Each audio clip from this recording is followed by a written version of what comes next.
మంత్రిగా పేదల కోసం పనిచేశానని పార్టీ నుంచి వెళ్లగొడితే రెట్టించిన ఉత్సాహంతో కేసీఆర్ అహంకారం మీద కోట్లాడానని బీజేపీ ఎమ్మెల్యే ఈటెల చెప్పారు. రాజగోపాల్ రెడ్డి సలహా అడిగితే రాజీనామా చేయాలని సూచించారన్నారు.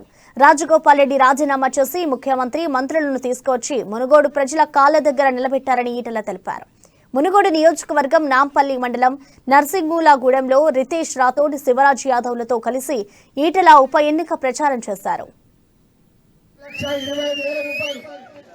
1,25,000 రూపాయలు గొర్రెల స్కీమ్ కుంటే అవి గొర్రెలు తెచ్చుకుంటే 5 రోజులు 6 రోజులు ఏదో రాష్ట్రం కాడికి పోయి కాపల కాశీ గొర్రెలు తెచ్చుకుంటే అవి కాశీలో లేకపోతే అవి రోగం వస్తే 1 2 చచ్చిపోతే అమ్ముకుండా ఆడిపోతే ఎందుకు వచ్చినాయి 55,000 రూపాయలు 60,000 రూపాయలు 65,000 రూపాయలు కూడా కట్టిన పైసలు 31,000 32,000 ట్రాన్స్పోర్ట్ పైసలు 5,000 ఇవన్నీ పోతే 1,25,000 పేరుకే కానీ గొల్ల కుటుంబాలకు మిగిలింది 20,000 25,000 రూపాయలు మాత్రమే.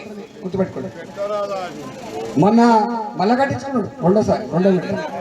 నేనన్నా రెండో విడత కట్టించుకున్న కేసీఆర్ గారు ఈ డబ్బులే డైరెక్ట్ గా వాళ్ళ అకౌంట్లో తప్ప గొర్రెలు మాత్రం ఇవ్వక సుమా. ఈ గొర్రెలు కనుక ఇస్తే మళ్ళీ చచ్చిపోతాయి, గొర్రెలు కనుక ఇస్తే మళ్ళీ బ్రోకర్ల పాలవుతుంది, నువ్వు ఇచ్చేదో డైరెక్ట్ ఇవ్వమంటే ఒక్క దెబ్బకే ఒక్క మునుగోళ్ళ మాత్రమే ఇచ్చి గుర్తుపెట్టుకో.